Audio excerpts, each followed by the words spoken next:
बालाजी बाजीराव और राजाराम सेकंड। बालाजी बाजीराव कौन है? पेशवा। और राजाराम सेकंड कौन है? छत्रपति। छत्रपति जी नया तो आपके पास में छत्र है, नया पति हो, तो क्या क्या करोगे पोस्ट लेके? सारी शक्तियां किसको दी जाए? पेशवा। तो थी शक्तियां वैसे भी पेशवा के पास, पर अब ऑफिशियल रूप से सारी शक्तियां किसको मिल गई? पेशवा। छत्रपति नाम मात्र का बना दिया गया था, छत्रपति के पास में कोई पावर नहीं थी। पेशवा होता तो एक मंत्री था।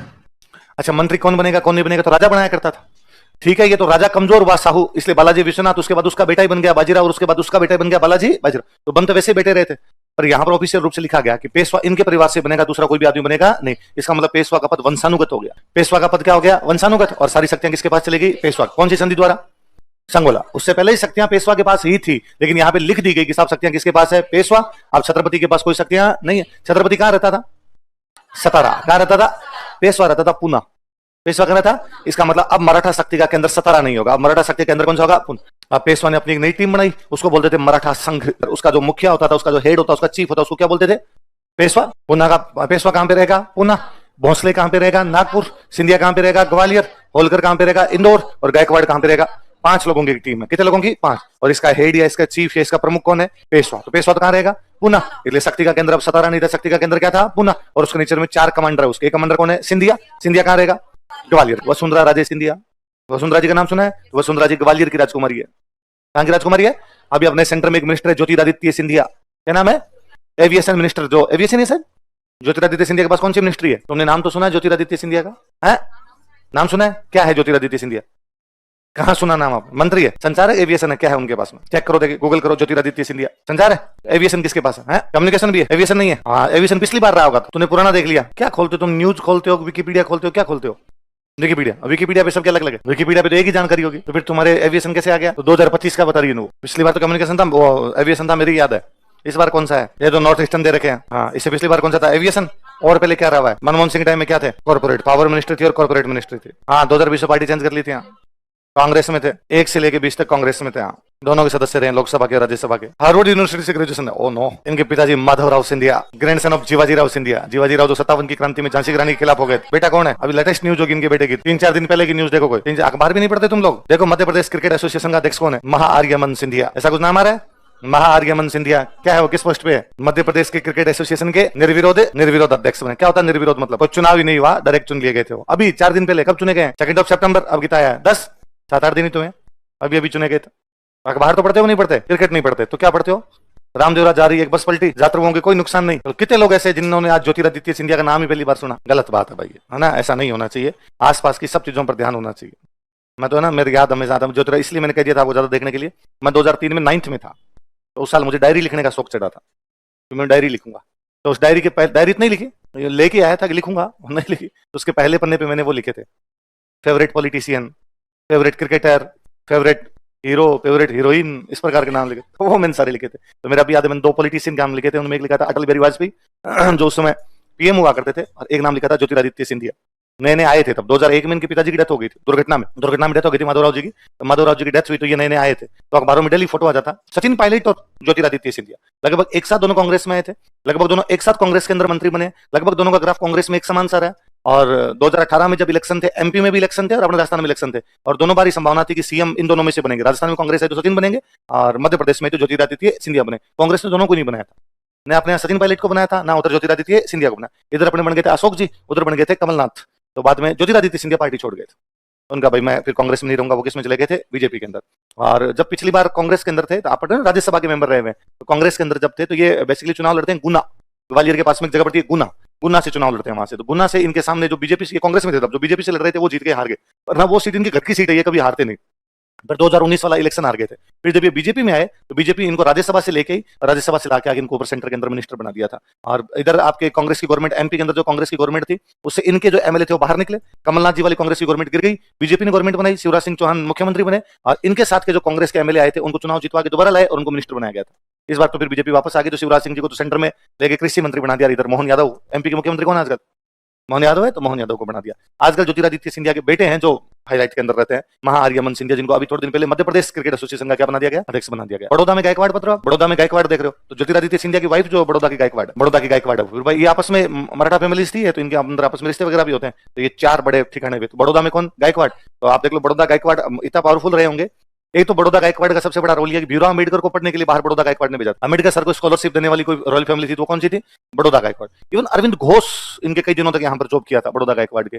और बड़ौदा गायकवाड़ भारत की पहली रॉयल फैमिली थी जिसने प्राइमरी एजुकेशन को फ्री कर दिया था। ये सब बच्चों के लिए होगी, निःशुल्क होगी, फ्री होगी और कंपलसरी होगी, सबको पढ़ना ही पड़ेगा। और ये उन्होंने कर दिया था 1906। गवर्नमेंट ऑफ इंडिया ने किया 2010। गवर्नमेंट ऑफ इंडिया ने कब किया था? ये 104 साल पहले बड़ौदा की जो गायकवाड़ फैमिली थी कर गई थी। तो मोदी जी ने जब पहली बार चुनाव लड़ा था 2014 में, एमपी वाला है ना, पहले तो गुजरात के सीएम थे, तो मोदी जी 2 जगह से चुनाव लड़ते हैं। एक तो लड़ते बनारस, एक लड़ते हैं बड़ौदा। 2 जगह से, क्योंकि बनारस पहली बार लड़ रहे थे तो उनको लगा क्या पता खुदा ना खास्ता यूपी से लड़ रहे हैं चुनाव, गुजरात अपना तो है नहीं, एक जगह से और भर देते हैं। फिर दूसरी सेफ जगह कौन सी हो सकती है? तो बड़ौदा। तो मुझे अभी याद है कि मोदी जी जब वो पर्चा भरने के लिए गए थे तो बड़ौदा के गायकवाड़ को साथ लेके गए, राजा को साथ लेके, ताकि बड़ौदा में ये रहेगा नहीं भाई मोदी जी के साथ कौन खड़े हैं? बड़ौदा के गायकवाड़ खड़े में। ऐसे कैसे? इंदौर के अंदर है वो कौन है आपका? होलकर। और जो नागपुर में थे वो कौन थे आपके? भोंसले। कौन थे? शिवाजी खुद थे ना, शिवाजी भोंसले थे। तो शिवाजी की लीनेज के कोई लोग थे वो तो नागपुर चले गए, वो तो क्या कहलाए आपके? भोंसले। गायकवाड़ कहां पे आ गए? बड़ौदा। होलकर कहां पे है? इंदौर। और सिंधिया कहां पर है? ग्वालियर। और पेशवा कहां पर है? पूना। ये 5 लोग मिलकर क्या बनाते थे? मराठा संघ। क्या बनाते थे? आई बात समझ में? अब मराठों ने इस बार बंगाल की तरफ अभियान किया और बंगाल का एक नवाब था, उसका नाम था अलीवर्दी खान। इसको हराया और इसे उड़ीसा छीन लिया था। अब गुजरात और मालवा से चौथ लेनी थी, उन्होंने पहले ही शुरू कर दी थी। इस बार मराठे पहुंच गए पंजाब और मुल्तान तक। पाकिस्तान में जगह पड़ती है मुल्तान, मराठे यहां से चौथ लेके आ गए। अब पंजाब और मुल्तान से चौथ वसूल किया तो रास्ते में राजस्थान भी आएगा। अब इन्होंने राजस्थान से चौथ वसूल करना शुरू कर दिया था। अब जब राजस्थान से चौथ वसूल करना शुरू किया, इसका मतलब है हिंदू पद पातशाही तो गई साइड में। तो पहले तो कहा था हम तो किसकी सहायता कर रहे हैं? हिंदुओं की। लेकिन अब तो राजस्थान में सारे राज्य कैसे थे? हिंदू। तो हम कहते हैं कि हिंदू पद पातशाही का संस्थापक तो कौन है? बाजीराव। पर हिंदू पद पातशाही को नुकसान किसके टाइम में पहुंचा था? बालाजी बाजीराव। टेक्स्ट तो यही है कि हम तुम्हें दूसरों से क्या करेंगे? प्रोटेक्ट करेंगे। पर मान लो मैं कहूं मुझे तो प्रोटेक्शन चाहिए ही नहीं, तो फिर हम नहीं लेंगे, है ना? समझे नहीं? वही था। तो और मैंने कल क्या बताया? तो थी तो जबरदस्ती तो कि भाई हम तुम्हें प्रोटेक्ट करेंगे दूसरों से। अगला कहे भाई नहीं चाहिए अपने दूसरों से प्रोटेक्शन चाहिए तेरे को नहीं पता, हम जानते हैं चाहिए। किससे चाहिए? कोई हमला ही नहीं कर रहा कि हम कर रहे हैं, तो हम भी तो प्रोटेक्ट कर रहे हैं तेरे को। तो टैक्स था एक प्रकार का, पर वो जबरदस्ती का लेने वाला टैक्स होता था। कोई दे मर्जी से तो ठीक है, नहीं दे तो भी हम तो लेके जाएंगे। अब बताओ ये बालाजी बाजीराव जब है तो मुगल बादशाह कौन है? 2 आगे, एक तो अहमद शाह आ गया और एक आलमगीर सेकंड। कौन कौन आ गया? अहमद शाह और कमजोर आदमी इमादुल मुल्क, जिसको जी में आ रहा है बिठा रहा है, इमादुल मुल्क जिसको जी में आ रहा है उसको उतार रहा है। तो इन्होंने मुगल बादशाह कहा चौथ दे। मुगल बादशाह ने किसकी? हम तेरी रक्षा करेंगे। उसने कहा किससे? हमसे ही करेंगे, दूसरा कोई अटैक नहीं कर पाएगा और हम भी तेरे पर अटैक करेंगे। तो मुगल बादशाह से 50 लाख रुपए लिए चौथ। अब क्या कहता है चौथ? क्या कहती है कि हम क्या करेंगे? सुरक्षा। इन दिनों आक्रमण कर रहा था अहमद शाह अब्दाली। हमने पढ़ा था 48 में उसका अटैक हो गया था अहमद शाह अब्दाली का। तो अहमद शाह अब्दाली शुरू में तो उधर पंजाब की तरफ अटैक करके जा रहा था। अब की बार अहमद शाह अब्दाली आगे आ गया, दिल्ली की तरफ आ गया। फिर क्या हुआ? दिल्ली में कुछ मुसलमान मंत्री थे, उनको लगा कि दिल्ली में किसका कंट्रोल बढ़ता जा रहा है? मराठों का। तो उन्होंने अहमद शाह अब्दाली का, तू आया मराठों का कंट्रोल क्यों? तू कंट्रोल कर ले इधर। तो अहमद शाह अब्दाली किससे लड़ने, कहां लड़ने के लिए आ रहा है? दिल्ली का राजा कौन है? मुगल बादशाह। उसकी सुरक्षा की जिम्मेदारी किसकी? मराठों की। अब अहमद शाह अब्दाली से लड़ने कौन जाएंगे? और अब होता है पानीपत का तीसरा युद्ध। कौन सा होता है? अहमद शाह अब्दाली का भारत पर 5वां आक्रमण था। मराठे क्यों गए लड़ने के लिए? क्योंकि मुगल बादशाह से चौथ लेके। इसका मतलब किसकी तरफ से लड़ रहे हो? मुगल बादशाह। बताओ औपचारिक सेनापति बना के किसको भेजा गया है? कहने को तो सेनापति कौन था? विश्वासराव। 18 साल का छोटा सा लड़का था, पेशवा का बेटा है। तो पेशवा ने कहा भाई मेरा बेटा, पेशवा खुद गया नहीं, तो पेशवा ने कहा मेरा बेटा जाएगा। पर इसके पास में पावर नहीं थी, तो टाबर ही था। पावर वास्तव में किसके पास में थी? सदाशिवराव भाऊ। किसके पास में थी? भाऊ जो था, भाऊ के पास पावर थी। भाऊ बाजीराव का ही भाई है, पेशवा का काका है। आपने देखो यदि बाजीराव मस्तानी देखे तो उसमें एक बंदा मस्तानी का विरोध करता है, तब एक दिन बाजीराव उसके पीछे वो कटार फेंकता है, तो थोड़ा सा बच जाता है। तो वो कहता है कि रिश्ता बीच में आ गया था वरना निशाना नहीं चुकता है। तो भाऊ पे फेंकता है वो। तो भाऊ उधर से, तो भाऊ के पास में वास्तविक पावर, भाऊ बड़ा कमांडर है, भाऊ ने कई युद्ध जीते हुए, तो भाऊ कमांडर है। और तोप खाने का प्रमुख किसको बनाया हुआ है? इब्राहिम खान गारदी। सर्दियों का टाइम 14 जनवरी मकर संक्रांति के आसपास का टाइम। 3-4 चीजें खिलाफ हुई मराठों के। एक, मराठों के खिलाफ ये बात गई कि मराठों को मैदान वाले युद्ध करने का इतना अनुभव नहीं था, क्योंकि मराठे साउथ इंडियन थे और साउथ इंडिया में इनकी ज्यादातर लड़ाइयां पहाड़ों वाली वो लड़ाइयां उस प्रकार की भी थी। मैदानों में इनकी ज्यादा कोई लड़ाइयां हुई नहीं थी। तो ये तो मैदान वाली लड़ाई। दूसरा, अहमद शाह अब्दाली की पोजीशन पहले से थोड़ी ऊपर थी और मराठे थोड़े नीचे की तरफ बैठे हुए थे। अच्छा, शुरुआत में मराठों ने अटैक नहीं किया, मराठे बैठे रहे कि थोड़े दिन बाद में वेट करते हैं, पूरा वेट करके बाद में अटैक करते हैं। इतने में आ गई बारिश। तो जब बारिश आएगी तो पानी नीचे की तरफ आएगा ऊपर की तरफ, इसलिए मराठों की तरफ पानी भर गया। ये लोग कैंप में पूरे में किचड़ हो गया जहां मराठों का कैंप लगा हुआ था वहां पर। एक दिक्कत ये हुई कि मराठों ने सबसे चौथ ले रखी थी राजस्थान वालों से, पंजाब से, इसलिए किसी ने कोई हेल्प की नहीं आसपास वाले। और बाकी लोगों ने कहा ठीक है इस बार फंसे, ये फंसे, ठीक है। फिर मराठों को इतना ओवर कॉन्फिडेंस था कि उन्होंने साथ और किसी कहा भी नहीं कि तुम साथ चलो। किसी से बात भी कर लेते थे क्या पता, और कहा भी नहीं साथ चलो। इधर अवध का राजा, कहां का राजा? अवध, यूपी का जो राजा था, यूपी का राजा था सुजाउद्दौला। क्या नाम था? वो अहमद शाह अब्दाली से मिल गया, तो मराठों की सप्लाई कट हो गई। खाना पीना, घोड़ों का दाना, सब जो आएगा वो सप्लाई तो आएगी ना, तो सप्लाई कट हो गई। अब मराठे उस कीचड़ में फंस गए, सप्लाई आनी बंद, घोड़ों के दाना नहीं, इसलिए घोड़े मरने लगे।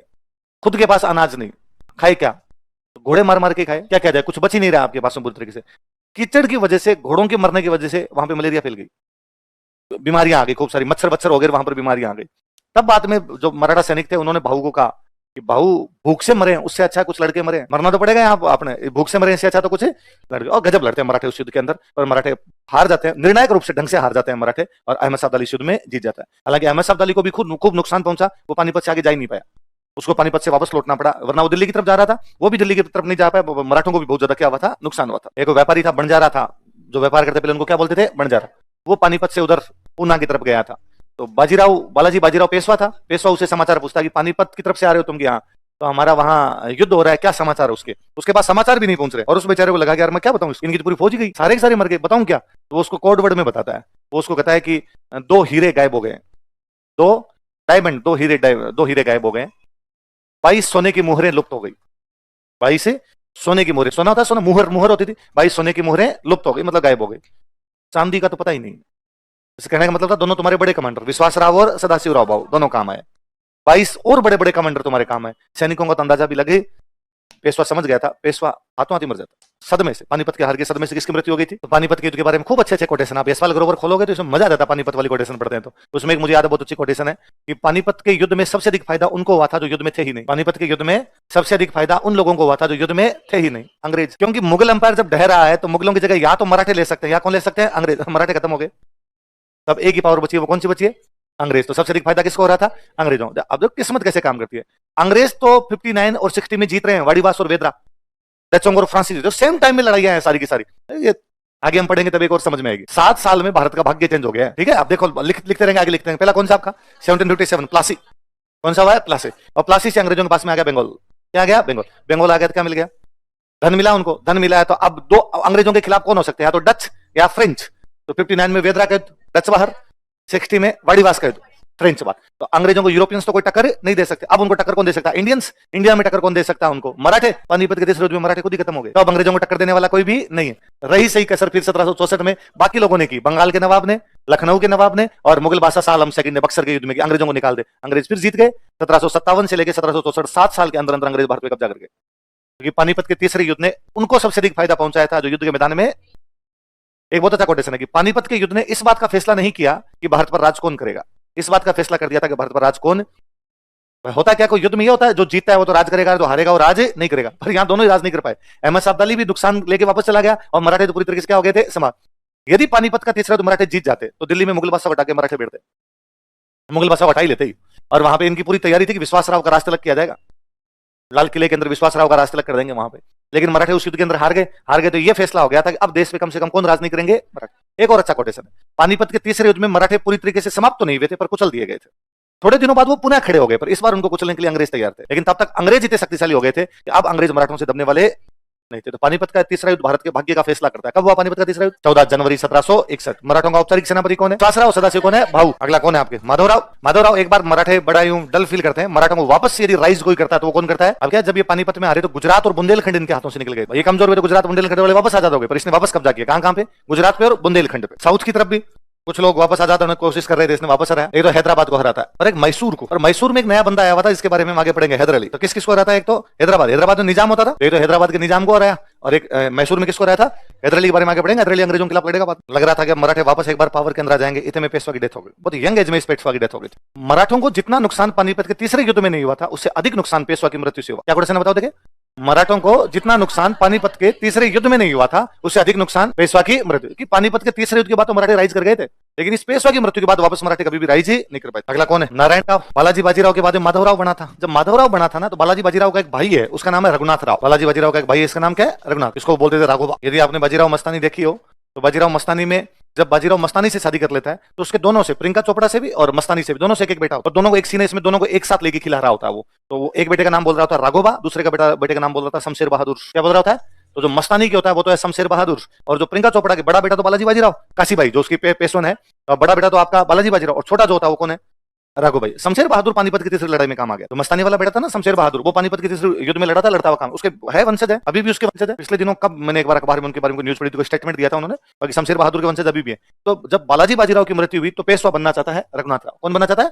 इसने कहा मुझे बनाओ। लेकिन तब तो वो यंग पेशवा, हालांकि उम्र तो उसकी कम ही थी, पर बालाजी बाजीराव का बेटा था तो उसको बना दिया सबने, भाई ये बनेगा। और उसने अपने आप को स्टैब्लिश भी कर लिया, जिताया इधर उधर। तो जब कोई जीतता है ना तो बाकी वाले दब जाते हैं। इतने में उसकी डेथ होगी जिसने वापस कहा मेरे को बनाओ। पर मराठों को लगता था ये फर्जी आदमी है, और इसको बनाना नहीं है। तो उन्होंने माधवराव के भाई को बना दिया। माधवराव का भाई कौन था? तो इसने कहा ये क्या तरीका है, यदि माधवराव का भाई बन सकता है तो फिर तो मैं भी तो बालाजी बाजीराव का भाई हूँ, मैं तो उनके बाप का भाई हूँ, मुझे पहले बनाया जाए। तो कहा नहीं, तेरे को नहीं बनाएंगे, इसको बनाएंगे। तो इसने मार दिया पेशवा को। अब इसको लगा अब मेरे को बना देंगे, पर मराठों ने कहा अब भी नहीं बनाएंगे। नारायण राव का एक छोटा सा बच्चा था, पैदा ही हुआ था, उसको बना गए थे, लेकिन माधव नारायण राव। फिर एक 12 लोगों की टीम राज करती थी। कितने लोगों की? उसको बोलते थे 12 भाई परिषद। कौन कौन है मुखिया, कौन कौन मुख्य सदस्य, कौन कौन है? महादजी सिंधिया। और पेशवा कौन बनना चाहता था? रघुनाथ राव। कौन बनना चाहता है? रघुनाथ। पर मराठों ने पेशवा किसको बना दिया? माधव नारायण राव। तो रघुनाथ राव नाराज होता है, अंग्रेजों के पास सहायता लेने के लिए चला गया। किसके पास? दुश्मन का दुश्मन दोस्त होता है। अंग्रेज मराठों के दुश्मन हो सकते हैं, मराठे अपने को पेशवा नहीं बना रहे, तो अपने को पेशवा कौन बनाएंगे? अंग्रेज। अंग्रेजों के भारत में 3 बड़े अड्डे थे, बॉम्बे, बंगाल और मद्रास, है ना। उसको कलकत्ता नहीं बोलते, बंगाल बोलते थे। इन तीनों में उनका एक एक गवर्नर बैठता था। कौन बैठता? एक बॉम्बे का गवर्नर, एक बंगाल का गवर्नर और एक मद्रास का गवर्नर। और उसकी जो सरकार होती थी ना, गवर्नर के नीचे पूरा यूं सरकार होती थी, उसको बोलते प्रेसिडेंसी। क्या बोलते? तो उनकी भारत में 3 बड़ी प्रेसिडेंसियां थी, बंगाल प्रेसिडेंसी, मद्रास प्रेसिडेंसी और बॉम्बे प्रेसिडेंसी। तो ये कौन सी प्रेसिडेंसी के पास गया? बॉम्बे। तो ये बॉम्बे प्रेसिडेंसी के साथ में संधि करता है, सूरत की संधि। अब राघोबा ने बॉम्बे वालों को जाकर कहा, अंग्रेजों तुम मुझे पेशवा बना दो। अंग्रेजों ने कहा हमें क्या फायदा है? उसने कहा मैं तुम्हें 3 जगह दे दूंगा, सालसेट, बसीन और थाना। सालसेट और बसीन तो वो दोनों जो पुर्तगाली चीने थे, एक नई जगह और दूंगा, थाना। देखो भारत की पहली ट्रेन बॉम्बे से थाना के बीच में चली थी, हम पढ़ते हैं। तो ये कह रहा मैं 3 जगह दे दूंगा। और अंग्रेजों ने कहा राघोबा तुम संघर्ष करो, हम तुम्हारे। और बॉम्बे वाले अंग्रेजों ने कहा हमारी तरफ से पेशवा कौन है? राघोबा। राघोबा ने कहा ऐसे नहीं पढ़ूंगा, लड़ाई करनी पड़ेगी तो सेना तो दो। अंग्रेजों ने कहा हम 2500 सैनिक देंगे। कितने? तो अंग्रेजों ने कहा हम तेरे को 2500 सैनिक देंगे, हम तेरे को पेशवा मानते हैं। और जब तू, हम तो तेरे को भी मान रहे हैं, और तू फाइनली तेरे भाइयों को आके जब फाइनली पेशवा बन जाएगा, तब हमें कौन कौन सी जगह दे देगा? सालसेट, बसीन और थाना। अब देखो एक बड़ी गजब चीज भी, पहला अंग्रेज मराठा युद्ध शुरू होता है 1775 में। कब शुरू होता है? 17। मैंने बताया कि भारत में अंग्रेजों की 3 अलग अलग प्रेसिडेंसियां हुआ करती, बंगाल अलग, मद्रास अलग और बॉम्बे अलग, और तीनों का अलग अलग कामकाज। बंगाल वाले अपना बंगाल का देखेंगे, मद्रास वाले मद्रास का देखेंगे, बॉम्बे वाले बॉम्बे। तीनों का आपस में एक दूसरे में कोई इंटरफेयर, अपनी अपनी डफली अपना अपना राग। पर इस संधि से ठीक 2 साल पहले अंग्रेजों का एक एक्ट आया था, और रेगुलेटिंग एक्ट में कहा गया था कि इन तीनों में सीनियर बंगाल है। इन तीनों में सीनियर कौन है? और मद्रास और बॉम्बे को बंगाल की थोड़ी थोड़ी बातें माननी पड़ेगी। मद्रास और बॉम्बे को बंगाल की सारी बातें तो मत मानो, लेकिन फिर भी थोड़ी थोड़ी बातें किसकी माननी पड़ेगी? बंगाल। क्योंकि तीनों में सीनियर कौन है? और मद्रास और पहले तीनों में गवर्नर बनते, बंगाल का गवर्नर, बॉम्बे का गवर्नर, मद्रास का गवर्नर। अब कहा गया था बंगाल में जो होगा वो गवर्नर नहीं होगा, उसको बोलेंगे गवर्नर जनरल। क्या बोलेंगे?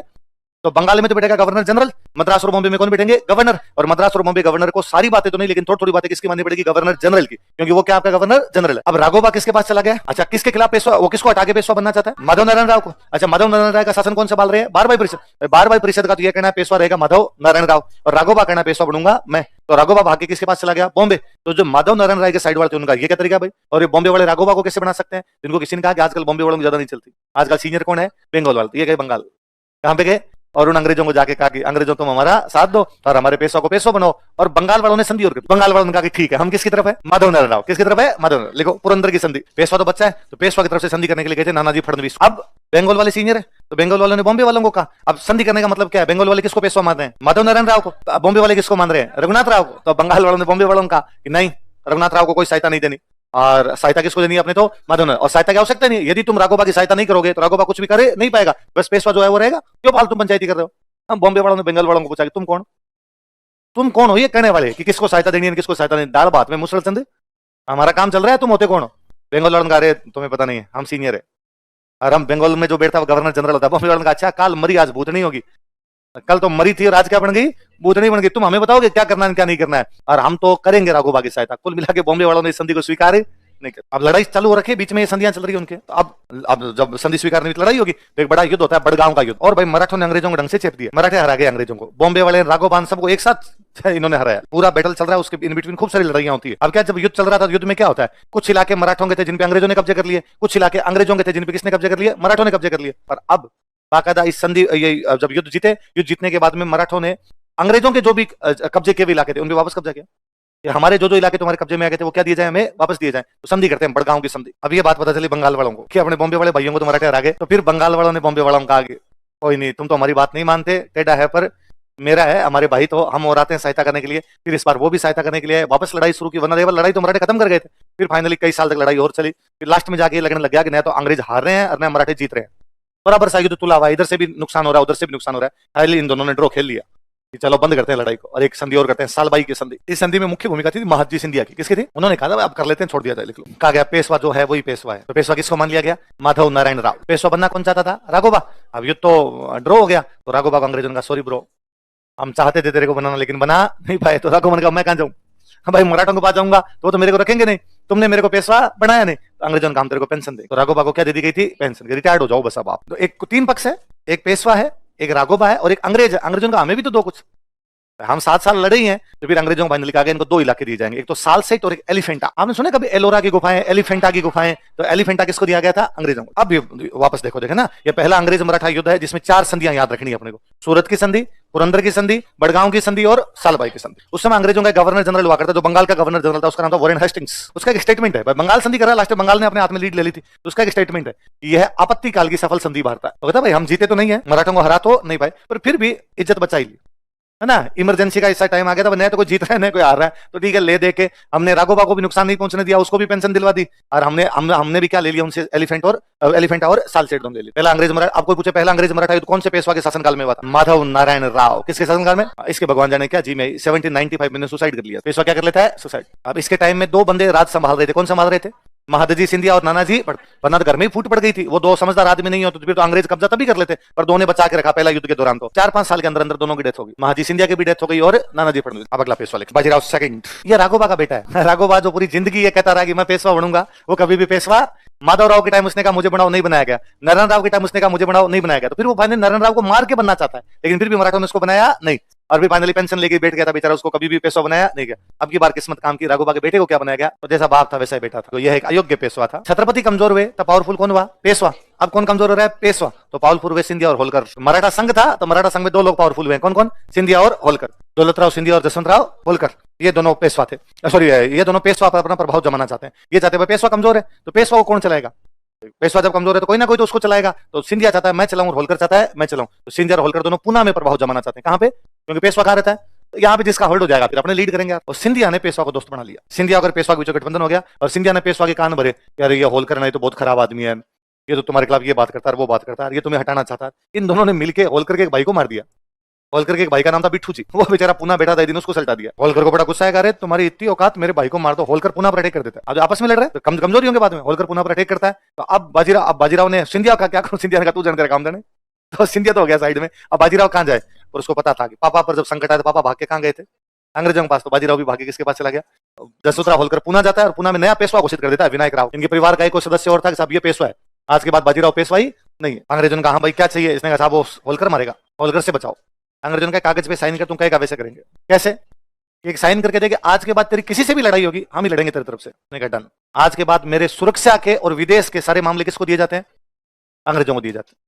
कैसे करोगे रक्षा? अंग्रेजों का हमारी एक सेना हमेशा पुणे में रहेगी। इसका मतलब है कि वो बाजीराव की रक्षा करेगी, और जिस दिन बाजीराव बोलेगा उस दिन बाजीराव को भी मारेगी। भाई सेना रखें, भाई अमेरिका आज कहते हैं हम भारत में सेना रखेंगे कि भारत की रक्षा के लिए सेना रखेंगे, इसका मतलब क्या है कि भारत को तो बचाएगी, पर भारत भी अंग्रेजों के खिलाफ कभी भी, अमेरिका के खिलाफ कभी भी बोले, हमारा एक बंदा हमारे पास तुम्हारे पास रहेगा हमेशा, रेजिडेंट। कुल मिला के ये था कि ये मान लो पुणे का इलाका पेशवा का इलाका है, इसके आंतरिक मामले तो किसके पास में? पेशवा। और इसके बाहरी मामले जो भी होंगे वो किसके पास होंगे? अंग्रेजों। और अंग्रेजों के मामले डील करने के लिए एक बंदा हमेशा यही रहेगा, उसको बोलेंगे रेजिडेंट। अब इसका मतलब यह है कि यदि पेशवा की सिंधिया से लड़ाई होती है तो लड़ने कौन जाएंगे? अंग्रेज। यदि पेशवा सिंधिया से संधि करता है तो भी बातचीत करने कौन जाएंगे? अंग्रेज।